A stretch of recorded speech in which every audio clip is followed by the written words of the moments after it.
Hello. Um, I know I complain a lot, but I do want to say that if it wasn't for, I guess, my own circumstances and blessings and whatever you want to call it, that like, for example, when I dropped out of college, I was just able to just not work. I mean, no, I worked here and there, but I had no bills or nothing, so I was able to just have time to just figure stuff out. And if I didn't have that opportunity, for example, if I had to work nonstop, I wouldn't have had time to soul search like I did. So I do want to say that without that opportunity, I might still be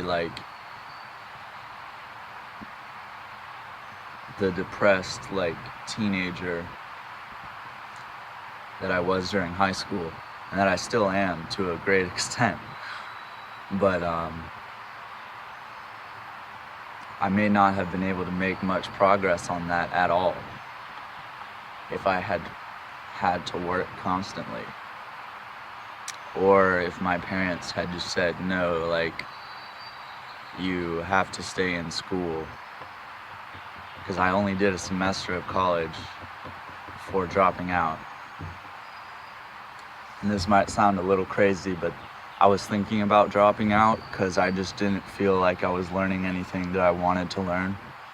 And one night on acid, I made the official decision in my brain that I was quitting. And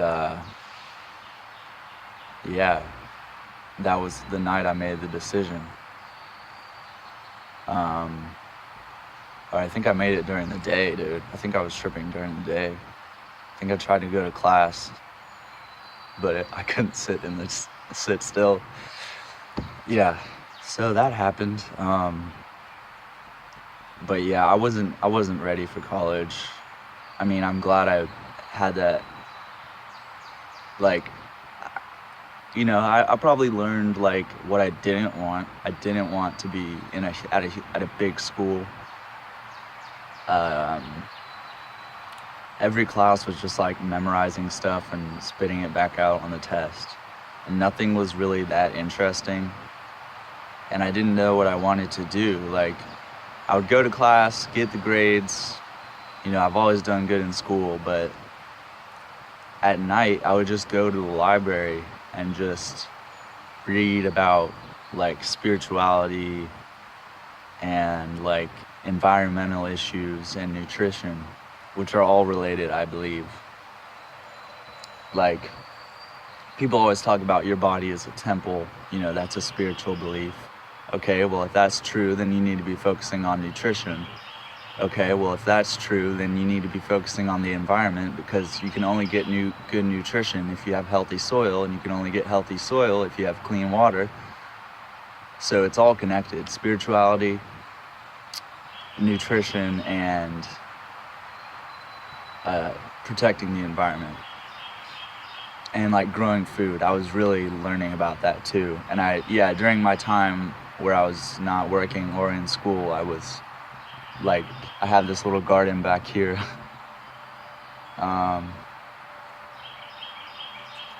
So yeah, it was just a time of exploring. But then at one point I got stagnant, and I was drinking a lot, and I ended up actually getting arrested one night. And that honestly was kind of at that point I had to go to a treatment place for 2 months. So I spent 2 weeks there, or maybe like 10 days, like spending the night there. And then for like 6 more weeks or 7 more weeks, I would go in from like 8 to 4 and just do group therapy and meet with the psychiatrist and, just do stuff there. And honestly, without that, I don't think I could have like stopped drinking, or like, because I was just kind of, I was just kind of take whatever there is to take, like whether it's Benadryl or like old painkillers that I found in the bathroom, like anything. And whether it was just like chugging coffee or like, taking Benadryl or like just crazy stuff. I was trying to like alter my brain like every night pretty much. And the night I got arrested put an end to that. And that allowed me to experience sobriety. And it was only after being sober for a while that I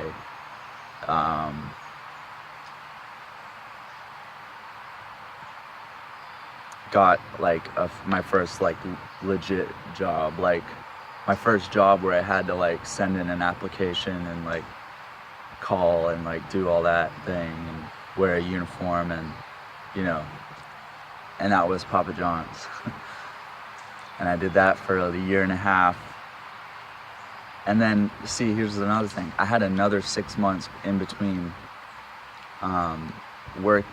finishing Papa John's and starting school, which I started in January. It's June now. I had another 6 months where I just was able to explore more. And I went deep into the nutrition and really made some big changes. I tried drinking again to see like, okay, maybe I can handle this, and it kind of worked, like, but then I remember one day just like, I think I was like 2 or 3 beers in and I smoked like 2 cigarettes maybe or something. And I remember just sitting down like right over there, just sitting down all dizzy with my back against the wall. And I was just like, what am I doing, dude? So then I stopped drinking again and maybe had one more slip up and then went like 8 months sober up until very recently.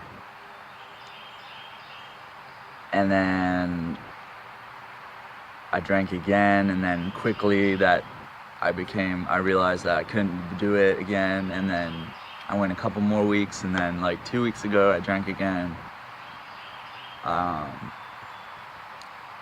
No, it was last weekend. Yeah, and then last weekend I drank, and then like Monday, Tuesday, Wednesday I drank too. And I was just like, here we go again. So yeah, basically the point is, in between working at Papa John's and coming here or starting school, I was able to have the opportunity to not have to work. And I was able to really focus on more exploring, more learning, more hours spent just researching what I want to learn. And I guess during that time it helped me. Oh, and I started therapy, dude. That was the most helpful thing I've done so far, is seeing a psychologist. Or he's actually a social worker. But I think he has a degree in psychology. I don't know, he's cool though. So that's been the most helpful thing. Just someone you can talk to and be like, look, here's what's going on. Am I crazy? And he's like, no, dude, like, you need to chill out. In essence, that's what happens when I go.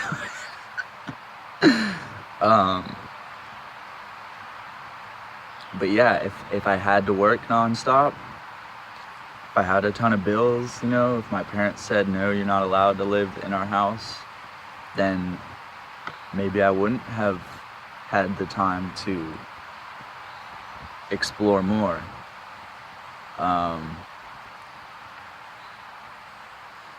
So yeah. And then even now I'm in school and I'm not working. I wonder how many kids actually get to go through school without working. Probably not very many. Wow. So I'm very thankful that now I feel like I can't fuck up. No, I mean, I'm trying not to live out of fear, you know? It's hard though. It's so easy. I mean, it's so easy to live out of fear. But I think that you have to be proactive. Because there's some days where I'm like, I don't want to do anything with my life. Like, I just want to do nothing. Like, I don't want to achieve anything. I don't want to do anything. But I don't think that's a good thing to do. I just don't think it is. So I'm going to try to do something. Oh, man. But the good thing about being sober is that for a dreamer like me, it's easier to like keep your shit together when you're sober, because some people, like, they can party in the weekend, they can like smoke weed all the time and like do all these kinds of shit, but they keep their shit together.